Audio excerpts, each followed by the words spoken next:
أعوذ بالله من الشيطان الرجيم. بسم الله الرحمن الرحيم. السلام عليكم ورحمة الله وبركاته. اللهم صل على سيدنا محمد الفاتح لما أغلق والخاتم لما سبق ناصر الحق بالحق والهادي إلى صراطك المستقيم. قال الله تعالى في كتابه الكريم بعد أعوذ بالله من الشيطان الرجيم. قل بفضل الله وبرحمته فبذلك فليفرحوا وخير مما يجمعون. Yang dirahmati sahabat-sahabat seperjuangan, guru-guru dan seluruh anak-anak pelajar yang sentiasa mendoakan guru-guru mereka, dan seluruh para dhuyufur rahman yang menonton video ini. Assalamualaikum warahmatullahi wabarakatuh.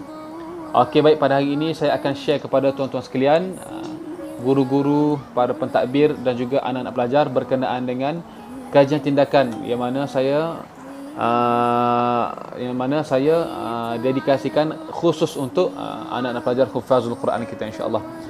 Jadi boleh sama-sama ambil iktibar, dan sekiranya ada ralat untuk ditambah baik, boleh tuan-tuan dan puan-puan sekalian maklumkan direct kepada saya, tidak ada masalah. Dan sekiranya guru-guru yang mendapat idea daripada pembentangan saya pada hari ini, saya halalkan untuk tuan-tuan ambil dan renovate bagi cantik dan bagi lawa untuk disebarkan kepada anak-anak murid masing-masing, insya-Allah. Jadi semoga apa yang saya sampaikan pada hari ini sedikit sebanyak menjadi satu ilmu yang bermanfaat, yang mana untuk kegunaan kita pada hari akhirat nanti, yang mana kita nak supaya bila meninggalnya kita nanti sekurang-kurangnya ada ilmu yang bermanfaat yang mana mengalir di antara anak-anak pelajar kita dan juga guru-guru, insya-Allah. Wallahu taala alam. Assalamualaikum warahmatullahi wabarakatuh. Baik tuan-tuan yang dirahmati Allah Subhanahu wa taala sekalian, insya-Allah hari ini kita akan membentangkan berkenaan dengan sebuah kajian tindakan yang mana saya buat khas khusus untuk anak-anak hufaz Al-Quran kita, insya-Allah. Okey, baik. Tajuknya adalah meningkatkan kemahiran menerangkan dan memahami pembelajaran maharat Al-Quran pelajar halaqah 10 tingkatan 4 dengan menggunakan kaedah MACC. Jadi kalau kita tengok, dia menerangkan dan memahami pembelajaran. Maksudnya dua aspek, dua komponen utama yang saya tekankan di dalam pembentangan inilah, insya-Allah. Jadi apakah itu MACC? Baik, MACC adalah Maharat Al-Quran Creative Canvas. Okey.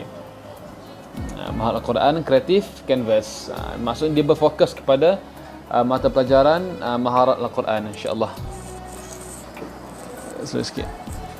Okey, antara objektif yang telah saya nyatakan di sini adalah untuk menyediakan, salah satunya untuk menyediakan bahan alternatif untuk pemahaman dan penerangan mata pelajaran Al-Quran. Objektif khusus pelajar dan menerangkan. Pelajar dia berkebolehan dan berkemampuan untuk menerangkan topik pengajian ilmu tajwid dan tilawah Al-Quran dengan menggunakan kaedah MACC. Pelajar juga berkemampuan untuk menjawab soalan berkenaan dengan tajwid Al-Quran, khususnya tentang pemahaman dari segi istilah dengan penggunaan MACC. Maksudnya dalam maharat Al-Quran ini ada beberapa terminologi dari segi bahasa dan juga pembelajaran yang mungkin agak susah untuk difahami oleh pelajar. Contohnya dari segi ta'rif, lughatan wa istilahan, kemudian sebab tasmiyah, sebab dinamakan dengan sesuatu nama itu, kemudian contoh-contoh dan juga perbahasan para ulama, yang mana kadang-kadang pelajar ni ada sedikit terkeliru. Lebih-lebih lagi bila mana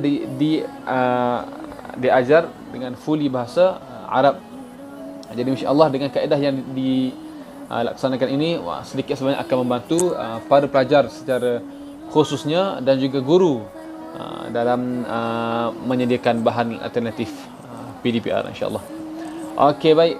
Di sini saya share kepada tuan-tuan sekalian isu utama dia. Dari segi guru, yang mana saya ambil daripada refleksi terhadap guru, yakni diri saya sendirilah. Yang pertama, guru kekurangan bahan bantu mengajar apabila pengajian dilaksanakan bersempena PDPR. Guru tidak ada bahan bantu mengajar yang menarik untuk membantu pelajar. Lebih-lebih lagi bila mana ujian penilaian pun dilaksanakan dalam bentuk atas talian. Dan guru kena fikir satu perkara yang boleh bantu pelajar. Lebih-lebih lagi bila mana tidak dapat bertemu secara bersemuka. Ini insya-Allah. Okey, yang kedua, guru sukar untuk menarik minat pelajar untuk menyertai PDPR. Benda ni kita dapat lihat dari segi rekod kehadiran pelajar agak kurang memberangsangkan. Sedangkan kelas maharat ini mungkin dilaksanakan 1 minggu sekali ataupun 1 minggu 2 kali. Puratan dalam satu bulan mungkin 4 ataupun 5 kelas ataupun 6 kelas. Jadi walaupun kelas yang dilaksanakan tidak banyak, tapi perkara ini dapat nilai oleh guru bahawa pelajar ini kerap kali tidak mengambil bahagian dalam kelas mata pelajaran maharat Al-Quran, insya-Allah. Okey, baik, isu kajian tindakan dari segi pelajar kurang berminat untuk menyertai PDPR secara atas talian yang dilaksanakan oleh guru. Boleh dilihat melalui rekod kehadiran. Pelajar tidak mahir menyediakan nota dengan lengkap. Ini antara salah satu yang mana guru dapat lihat pelajar ini tidak mampu menyediakan nota dengan berkesan.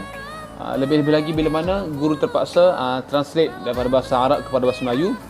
Kemudian pelajar tidak dapat menyediakan nota dengan cantik. Maksudnya bila mana saya semak nota pelajar ni adalah dengan ralatnya, dengan catatan yang tidak kemas dan catatan yang tidak tepatnya, dan juga tidak teratur, yang mana kalau digunakan untuk exam sudah pasti akan membebankan pemikiran mereka.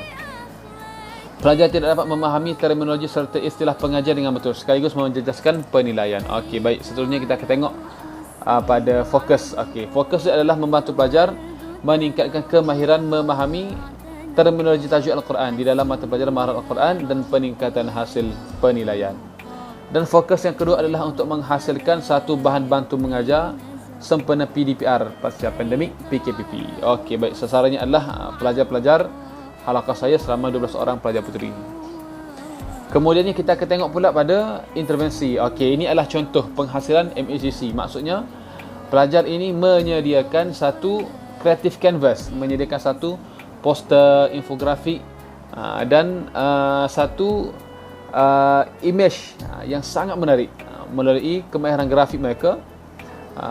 Dari segi nota, maksudnya kalau sebelum ni nota kita tulis dalam buku, kita guna highlight, kita guna marker pen, kita guna magic pen dan sebagainya. Pada kali ini kita memperbaharui nota kita memperbaharui teknik pelajar membuat nota, iaitu dengan menggunakan aplikasi yang berada di telefon. Sekarang kita boleh tengoklah, tengok sifatul huruf, dari segi bahasa, dari istilahnya, sifat yang berlawanan, sifat yang tunggal, sifat yang bertentangan. Dari segi pembinaan dia sangat menarik. Maksudnya pelajar ini antara hasil yang pelajar telah buat ni, kita akan jadikan satu e-book. E-book ni, kalau contoh pelajar-pelajar ni pelajar form 4, maka dia boleh digunakan untuk keseluruhan pelajar form 4. Dan teknik ini juga boleh ditiru kembali oleh pelajar-pelajar tingkatan lain, tingkatan 1, 2, 3, 4, 5 dan sebagainya. Okey, seterusnya cuba kita tengok balik. Okey, ini antara penyediaan dia lah. Macam mana pelajar boleh buat. Kadang-kadang bila mana saya tengok poster ini, kita pun menggambarkan, pandai pelajar-pelajar ni buat sebenarnya. Sedangkan guru nak buat pun sangat susah. Guru pun terpaksa belajar di YouTube. Guru pun terpaksa minta belajar dengan kawan-kawan yang pandai. Tapi pelajar kita ni sebenarnya sangat kreatif. Mereka ni sangat pandai. Mereka ni sangat cerdik dalam menyediakan bahan-bahan infografik. Cumanya agak menjadi masalah bila mana guru tidak memberikan mereka satu peluang. Jadi pada hari ini kita meraihkan peluang, kita meraihkan kebolehan mereka. Jadi kita akan bagi satu assignment. Jadi inilah hasil dia. Terbentuklah satu infografik creative canvas yang sangat menarik. Okey. Jadi langkah dia macam mana? Langkah dia pertama sekali, guru akan membuat penilaian melalui ujian penilaian dan juga rekod-rekod kehadiran. Kemudian pelajar dibahagikan tajuk-tajuk. Kemudian pelajar membina infografik. Setelah dibagikan ke tajuk, maka pelajar ni akan membuat satu infografik dalam bentuk individu. Yang ini berbentuk individu. Tapi kalau nak buat berkumpulan tak ada masalah, pun boleh juga. Pelajar menghantar hasil kerja untuk disemak. Pelajar membuat pembentangan, guru sebagai fasilitator. Okey, maksudnya setelah pelajar ni menyediakan bahan-bahan, maka pelajar ni bukan, dia takkan habis sampai situ je. Tapi guru akan setkan satu masa, satu kelas maharat, maka pelajar tersebut akan buat pembentangan. Jadi pelajar tu akan jadi cikgu, pelajar tu akan jadi ustazah. Dia akan ajar kawan-kawan dia akan terangkan. Jadi apa peranan guru? Guru adalah bertindak sebagai pemantau dan fasilitator. Jadi guru akan melancarkan majlis. Guru akan minta pelajar menjawab soalan, guru akan minta diajukan soalan, dan guru akan memperbetulkan sekiranya terdapat ralat ataupun kesalahan-kesalahan semasa pembentangan berlangsung. Okey, kemudian barulah kita akan cek balik melalui ujian penilaian juga rekod kehadiran dan sebagainya. Okey, baik. Seterusnya kita akan tengok ini hasil dapatan dia. Dia sama sahaja dengan yang antara pembentangan yang sebelum ini berkenaan dengan maharat Al-Quran, tapi live video. Itu berbentuk video, tapi kali ini berbentuk creative canvas. Jadi hasil dapatan dia sama kerana menggunakan teknik yang berbeza. Nampak? Okey, ini kita akan tengok dari segi rekod kehadiran. Okey, ini rekod kehadiran dari segi kalau tuan-tuan boleh tengok, sebulan kita ada lebih kurang 4 ataupun 5 kelas. Tapi yang rasminya 4 kelas satu bulan. Jadi Mei kalau kita tengok salah seorang penyertaan pelajar, Fazana bulan Mei 1 kali join, Anis 2 kali, Yai Fitriatul 2 kali, dan sebenarnya hampir ada yang tidak hadir sebenarnya. Cumanya mereka ni masuk lewat, datang lewat dan sebagainya, tapi guru akan guru akan betul angsur dan guru akan tandakan itu sebagai kehadiran. Dan perkara-perkara ini dilihat sebagai satu kebiasaan. Jadi sebab itulah kita sebagai guru buat satu kerja tindakan untuk bantu pelajar dari segi kehadiran. You cuba tengok pada kolom warna biru, kaedah MECC dilaksanakan, barulah kita akan dapat peningkatan bulan Ogos, iaitu bulan ini kehadiran pelajar full, tidak pernah miss. Jadi direkodkan dalam sistem PDPR, SPDPR bawah JPN. Jadi kita akan tengok setiap hari memang akan ada 12 orang pelajar, 12 dan tidak akan ada pengurangan. Sekiranya pelajar ada masalah, pelajar akan bagi tahu, Ustaz, ada masalah hospital, masalah internet dan sebagainya. Jadi kita akan bagi inilah, kita akan bagi kelonggaran.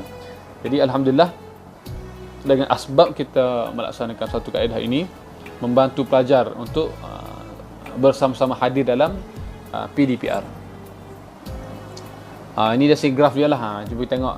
Ni saya letakkan nama-nama Fazana, Anis, Fitriatul, Amiratul Dayang. Cuba tengok kolom warna hijau. Kolom warna hijau itu adalah bulan Julai dan juga bulan Ogos. Alhamdulillah. Okey, wallahu taala a'lam. Semoga apa yang saya sampaikan pada hari ini sedikit sebanyak menjadi satu perkara yang bermanfaat untuk kita bawa bertemu dengan Allah Subhanahu wa taala. Untuk kita bertemu dengan Allah Subhanahu wa taala insya-Allah. Wallahu taala alam. Assalamualaikum warahmatullahi wabarakatuh.